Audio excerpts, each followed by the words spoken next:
Do you believe in green buildings, but you can't get a client to pay you for one? Then this video is for you, because today I'm going to reveal the 5 strategies that we use to get client to pay us to build green buildings. And for those who don't know who I am, my name is Moin Nodehi, and I'm the founder of Bioautonomy, which is one of the leading green building designers and developer in the world. And today, we are working with big brands to develop green buildings, everything from Hilton hotels, Melia hotels, Accor hotels, some of the biggest supermarkets in Europe, and some of the biggest shopping malls in Europe. But this was, of course, not the case when we started. We were struggling to get clients to pay us to build these green buildings. And I must admit that in the beginning, I used to believe that people just didn't understood the value of green buildings. So therefore, it was difficult to sell them.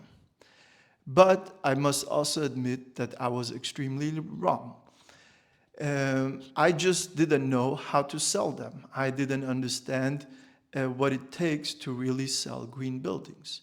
So after 15 years of doing this, it's become very clear for us what it's required to actually get people to pay you to build green buildings.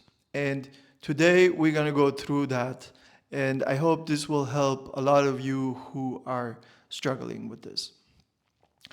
So, number 1, I call it third grade communication. Because the biggest mistake people do when they start getting involved in green buildings is that they start communicating in very complicated terms. Everything from words like sustainability.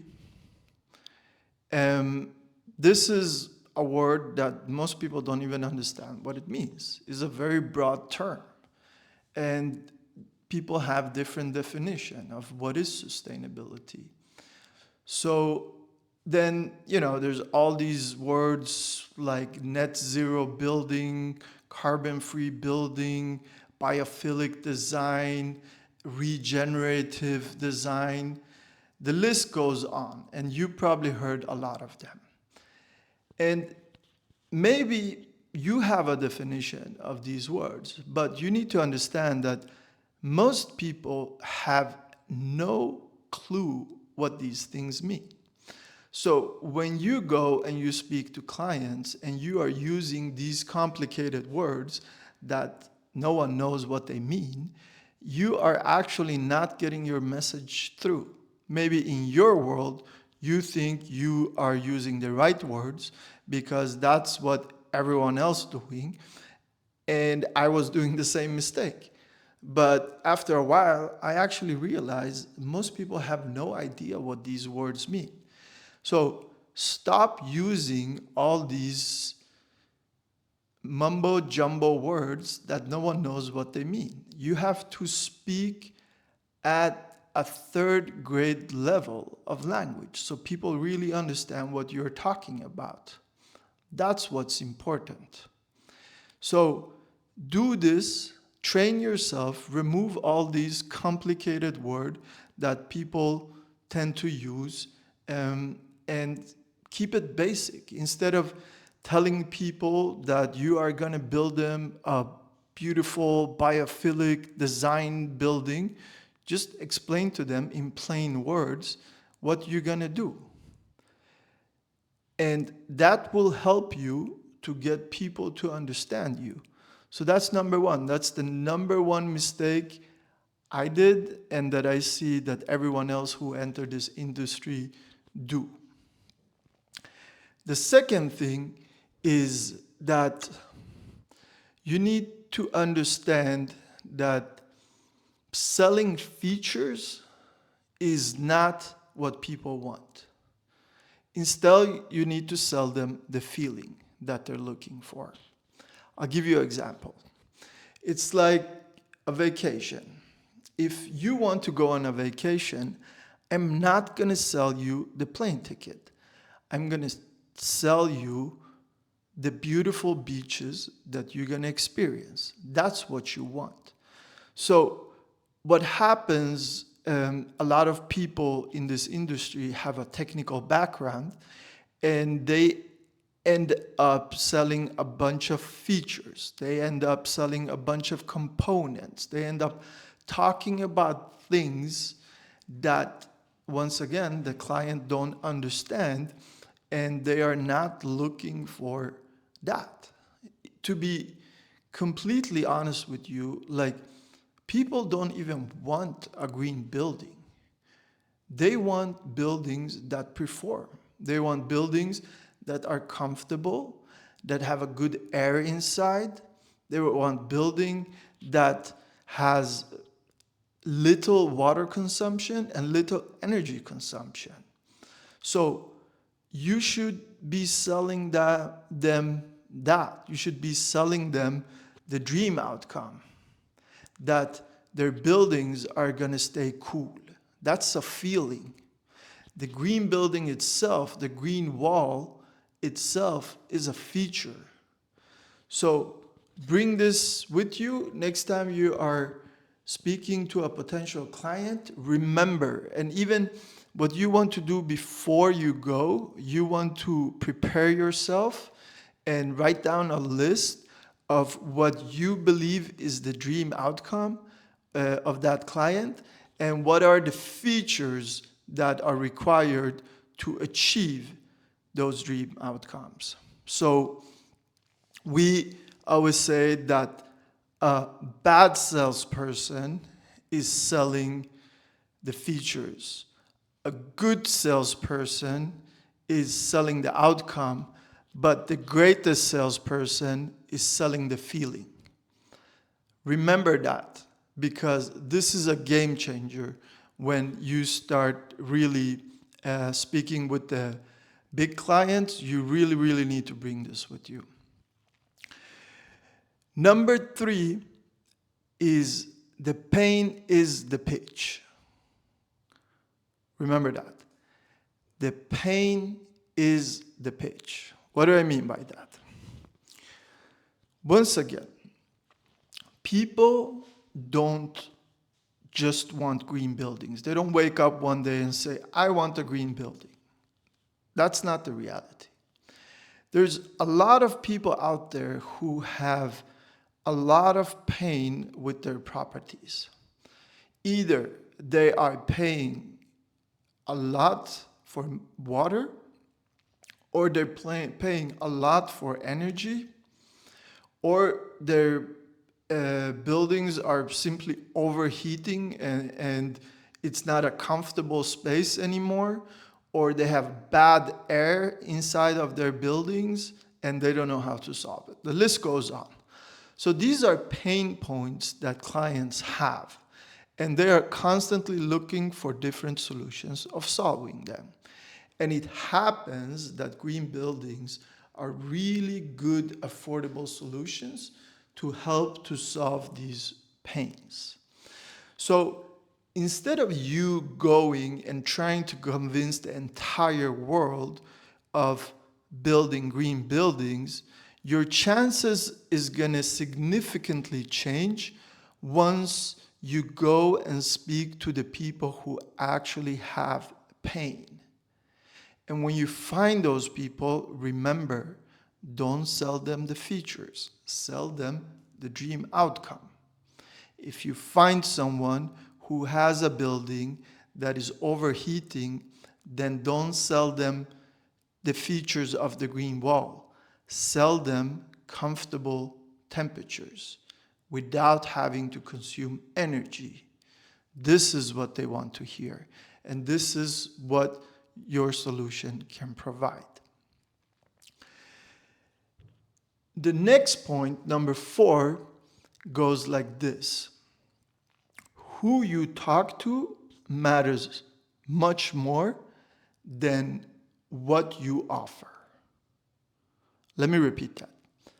Who you talk to matters much more than what you actually offer. And this comes from a learning experience where in the beginning, we thought pretty much every developer could build a green building. Why not? It's beautiful and it performs better than conventional buildings.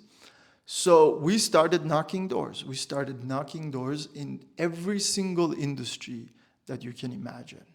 From schools to pharmacies to hospitals to hotels to industries to offices. We were basically speaking with as many people as we could. And after a while, we start really learning and realizing who has money and who does not have money. This is the reality. You know, we built a couple of schools back in the days, which were funded by, Disney and some other big organizations. And so because we really loved those projects, they had a lot of, value behind them, a lot of purpose. We were like, hey, let's do more schools. So we started reaching out to a lot of schools with the hope of convincing them to build green buildings. Unfortunately, what we learned is that schools have a very low budget when it comes to building in general. That's why most schools around the world are performing very bad in terms of comfort and in terms of performance in general. So every school project that we were trying to get involved in, we realized there comes a point where they cut the budget, and they just remove all the aspects of the green buildings. So we realized that unfortunately schools are not good clients. So we stopped speaking to them. And then after trying so many industries, when we finally started to go all in and reaching out to hotels, that's where we saw the difference. Now, the hotel industry is an industry that has a lot of budget for their buildings because their buildings is what their clients come to experience. So it's very important for them that their buildings are performing well. And not only that, that they actually look beautiful because the images that they put online is the first thing that their clients see.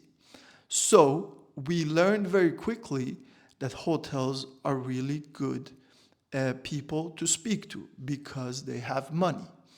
So we started to speak to a lot of hotels.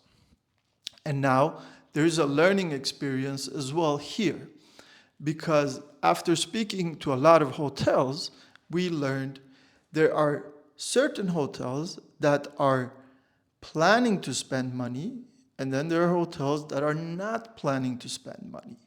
So in the beginning, we're speaking to all of them until we realized the ones that are actually planning to spend money to improve the buildings are the right ones to speak to. Right? Makes sense.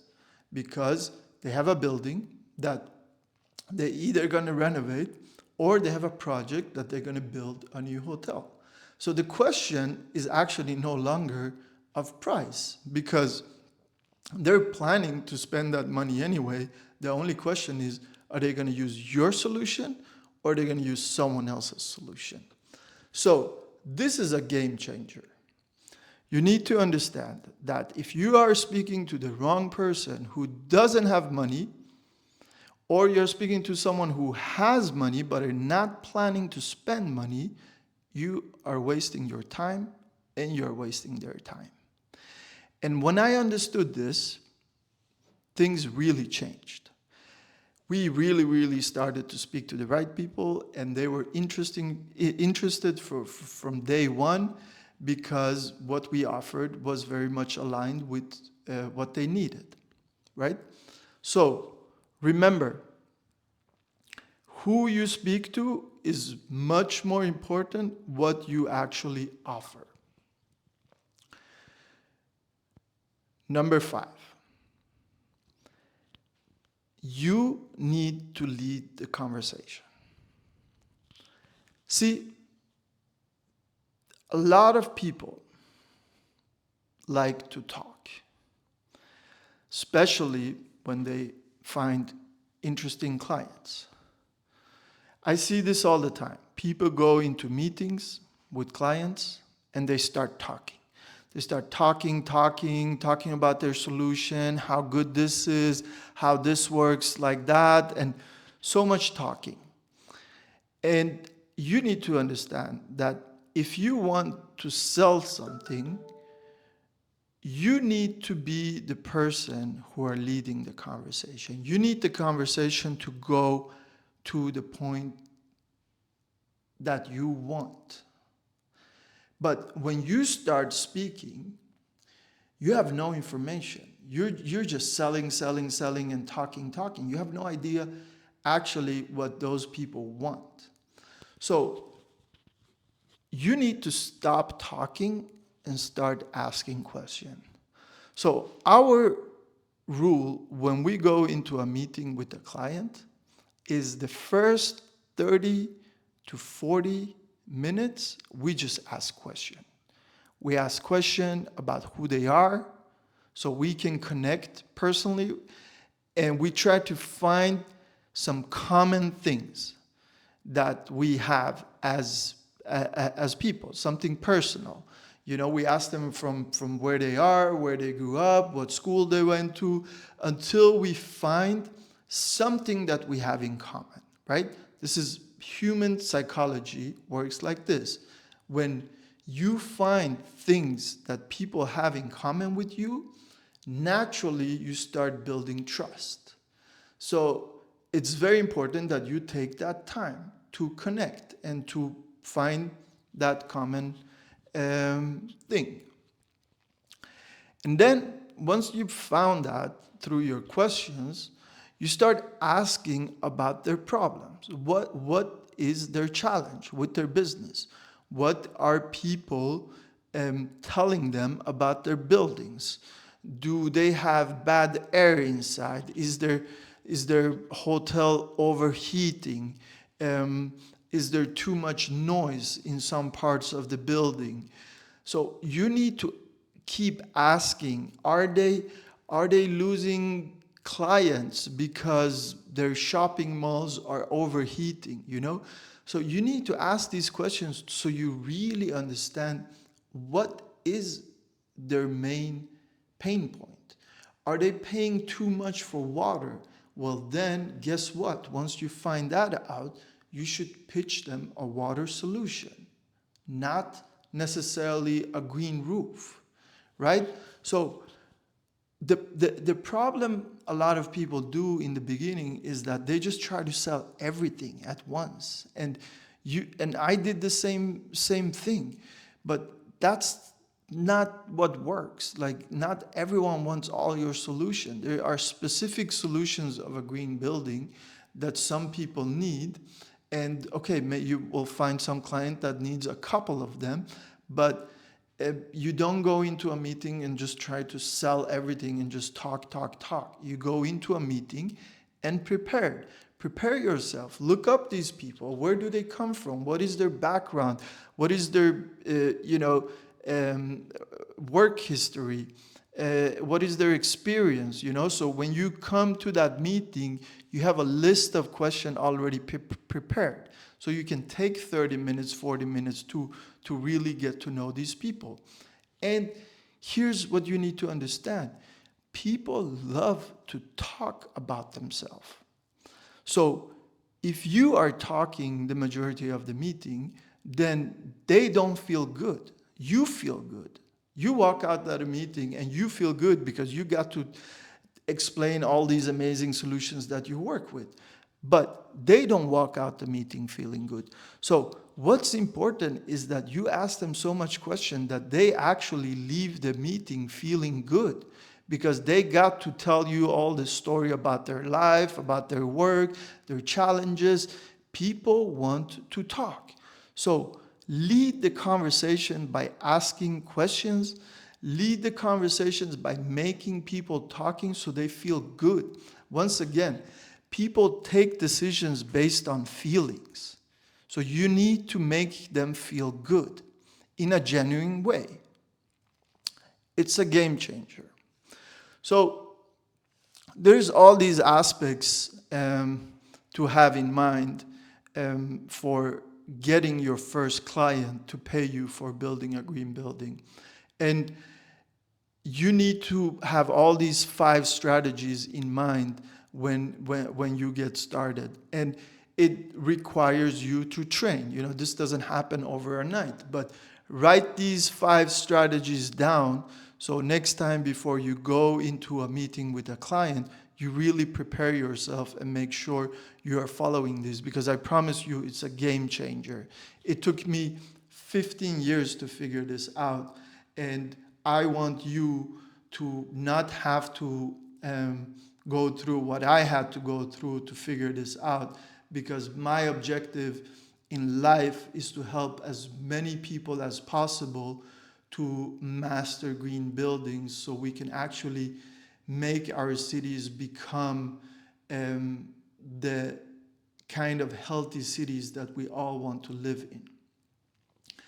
And remember, don't blame the market, don't blame people, don't point your finger that it's other people's fault that no one wants to pay for a green building. Instead, if you really want to master green buildings, blame yourself. Just say, hey, I don't have enough skills to sell these things yet.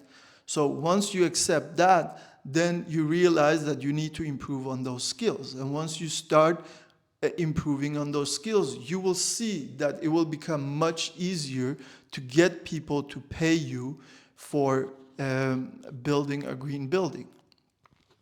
So if you find this information valuable, this is exactly why we've built the Bioautonomy Academy, because there's so many people out there trying to master green buildings on their own with very little experience. And it's very easy to feel lost because it is a kind of a unknown terrain that you get into. But because we have 15 years of experience on doing this, we've developed an academy program where you can basically learn from our mistakes. So you don't have to go through the same pain that we had to go through to learn all of these tricks in order to master green buildings.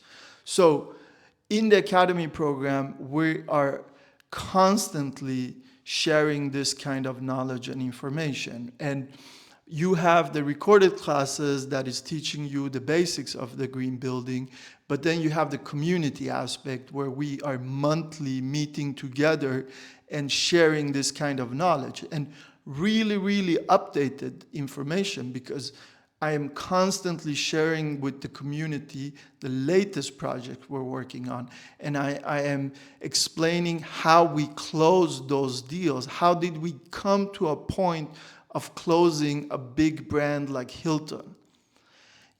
And I explained the whole strategy behind it, and how did we do the proposals and everything, and then what were the challenges and what worked and what didn't work. So you need to understand the academy is much more than an educational program. You are joining a community of people who are working together to master green buildings, and you're constantly getting the latest information about the latest projects and learning all the strategies behind it, from selling to the kind of mindset that you need to have to really master this.